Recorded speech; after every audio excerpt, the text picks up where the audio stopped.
स्वागत है आपका एक बार फिर से आपके अपने खास कार्यक्रम विजन यूपी में। आज हम पहुंच गए हैं कानपुर की कल्याणपुर विधानसभा और आज हमारे साथ जो मेहमान मौजूद हैं मैं आपको उनके विषय में बता दूं कि आप उत्तर प्रदेश सरकार में राज्य मंत्री भी हैं, कल्याणपुर विधानसभा से भारतीय जनता पार्टी की प्रत्याशी और वर्तमान में विधायक भी हैं। जी हाँ, मैं बात कर रहा हूँ नीलिमा कटियार जी की। नीलिमा जी, बहुत बहुत स्वागत है आपका हमारे खास कार्यक्रम विजन यूपी में।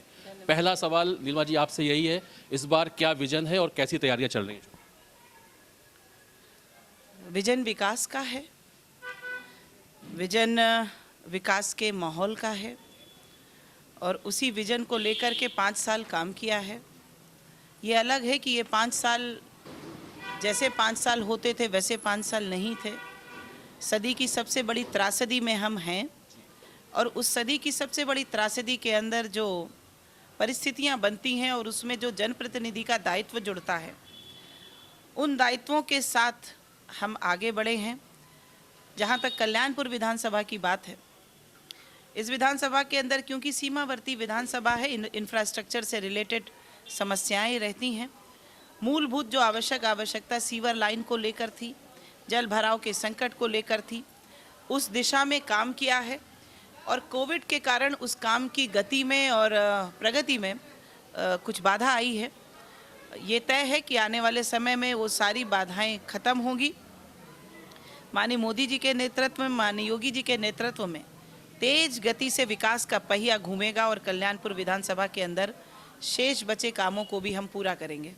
मैंने भी आपकी विधानसभा का सर्वे किया और जैसे कुछ समस्याएं आपने भी बताई, मुझे कुछ चीज़ें और दिखाई दी, जैसे रेलवे क्रॉसिंग की वजह से जाम लगना, एम्बुलेंस का अधिकतर फंस जाना और जल निकासी की भी एक बहुत बड़ी समस्या है। जाहिर सी बात है आपने बहुत प्रयास किया होगा, कोरोना काल सभी उससे अवगत भी हैं। क्या लगता है आपको कि ये प्राथमिकता होंगी? देखिए, बड़ी तेज़ी से जो ट्रैफिक है उसके मैनेजमेंट की दिशा में वैकल्पिक साधनों पर बहुत ज़्यादा हमने देखा है बढ़ोतरी हुई है। हम इलेक्ट्रिक बसेस पर आए हैं, हम मेट्रो पर आए हैं और बहुत सारे मार्ग जो वैकल्पिक मार्ग के रूप में बन सकते थे वो बने हैं। तो पर्यावरण सुरक्षित रखते हुए हमने ट्रैफिक को और ज़्यादा ठीक करने का ये प्रयास किया है इस विधानसभा के अंदर।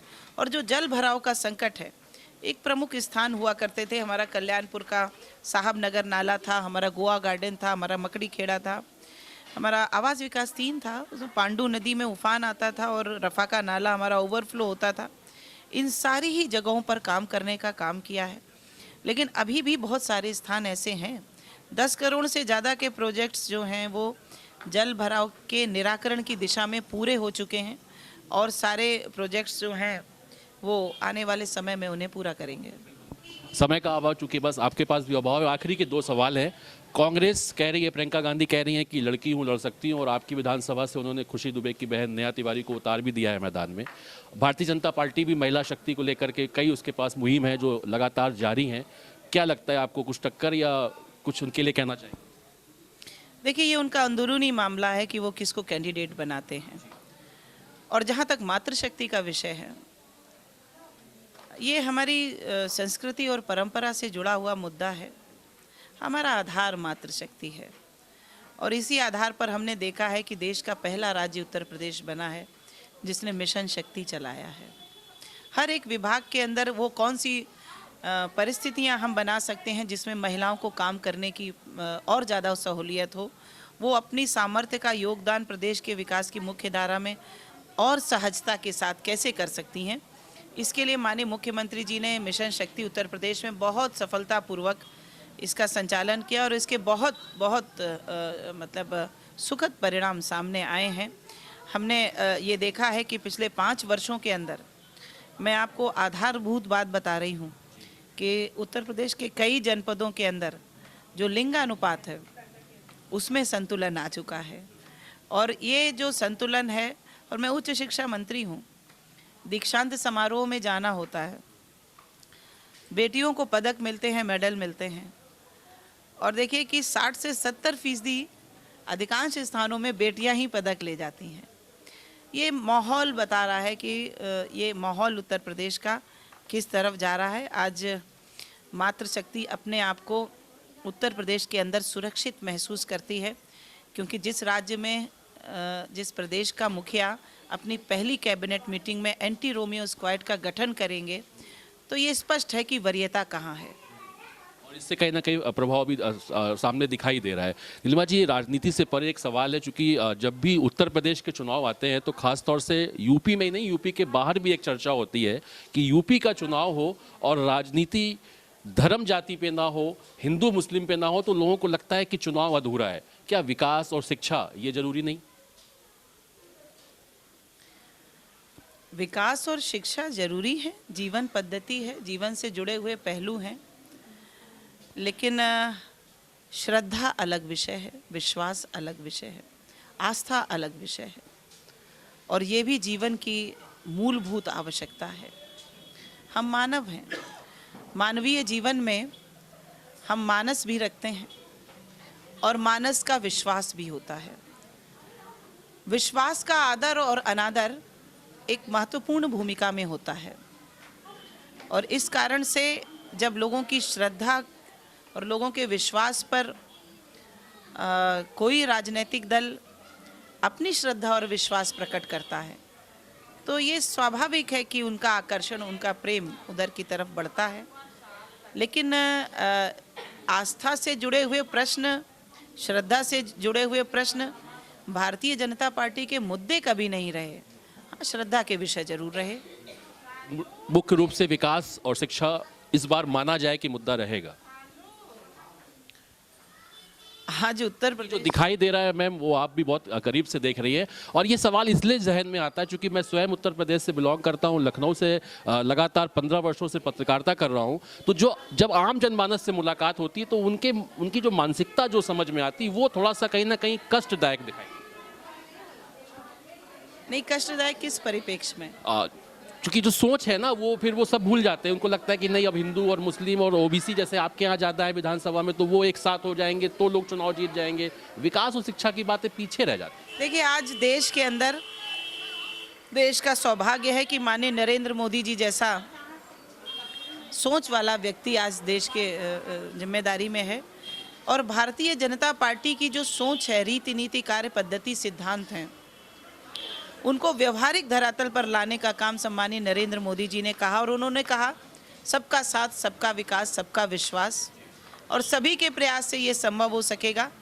आज देश के अंदर, प्रदेश के अंदर आप 14 का चुनाव देख लीजिए, आप कोई भी चुनाव देख लीजिए, लोगों ने देश, जाति, धर्म, संप्रदाय, इन सारी संकीर्णताओं से उठ करके देश की प्रगति के लिए, प्रदेश की प्रगति के लिए कौन कारक हो सकता है, किसको प्रोत्साहन होना चाहिए, उस दिशा में मत अपना दिया है और उसी दिशा में मत जाएगा भी।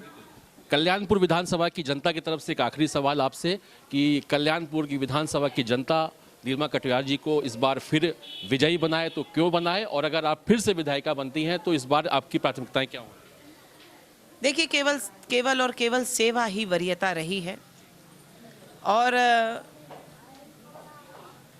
सेवा को वरीयता मानकर सच्ची आवश्यकताओं को, जो इस विधानसभा की, कल्याणपुर विधानसभा की आवश्यकताएं थी, वरीयता की आवश्यकताएं थी, सीवर लाइन इस विधानसभा की वरीयता की आवश्यकता थी, उस पर पहले काम नहीं हुआ था। आज सीवर लाइन 5 वार्डों में पूरी पड़ चुकी है, फर्स्ट फेज़ की। सेकेंड फेज़ की प्रस्तावित है, तुरंत होगी। तो आवश्यकताओं को सामने रख करके, और जो मैं समझती हूँ कि अगर सदी की सबसे बड़ी त्रासदी कोरोना, संकट का समय कोरोना, तो कसौटी का भी सबसे सही समय कोरोना। और उस कसौटी के समय में 22 रसोइयाँ चला करके 18 घंटे कंटिन्यूअस, कोई नहीं कह सकता कि उस कष्ट के समय में उन्होंने अपने प्रतिनिधि को याद किया हो और उन्हें रिस्पॉन्स ना मिला हो। 19,000 से ज़्यादा राशन कार्ड उस कोरोना पीरियड के अंदर ही बने हैं। 5 से ज़्यादा जो प्राइमरी हेल्थ सेंटर हैं, उनका अपग्रेडेशन करने का काम इस विधानसभा के अंदर कोविड के बाद किया है। 2 नए प्राथमिक स्वास्थ्य केंद्र, जहां पर पहले कोई सरकारी व्यवस्था स्वास्थ्य की नहीं थी, उन जगहों पर प्राथमिक स्वास्थ्य केंद्र यहां पर व्यवस्थित हुआ है। कल्याणपुर विधानसभा में पीजीआई बन करके तैयार हो गया है। देश के अंदर कोई इन्वेस्टिगेशन की ऐसी मशीन नहीं, ट्रीटमेंट की ऐसी मशीन नहीं जो इस 200 करोड़ के अस्पताल के अंदर नहीं हो। आचार संहिता समाप्त होते ही वो लोकार्पित हो जाएगा। मैंने प्रयास किया है कि जो आवश्यकता है उस आवश्यकता को मैं एड्रेस करूं। उसके समाधान की तरफ आगे बढ़ूं और प्रयास किया है कि शुचिता की राजनीति का मानक बनूं।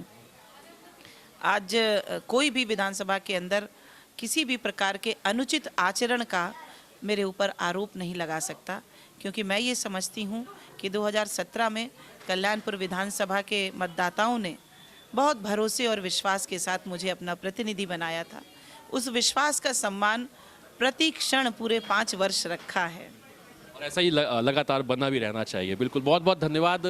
तो आप थी नीलिमा जी, जो पूरी जो भी मैंने सवाल किए उसके हर सवाल का जवाब आपने बहुत ही बेबाकी से दिया।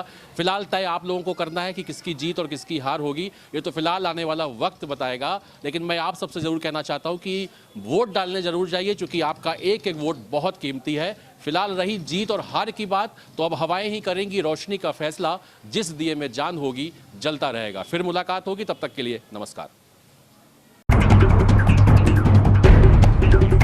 कानपुर से लेकर लखनऊ तक, हमीरपुर से लेकर सुल्तानपुर, फर्रुखाबाद से कन्नौज तक, क्या है जनता का मिजाज। यूपी विधानसभा चुनाव को लेकर गांव-गांव, शहर-शहर पहुंच रही है लोक जनसंदेश की टीम और जानने का प्रयास है मतदाता का क्या है रुझान। क्या इस बार हो पाएगा बदलाव? देखिए विजन यूपी में।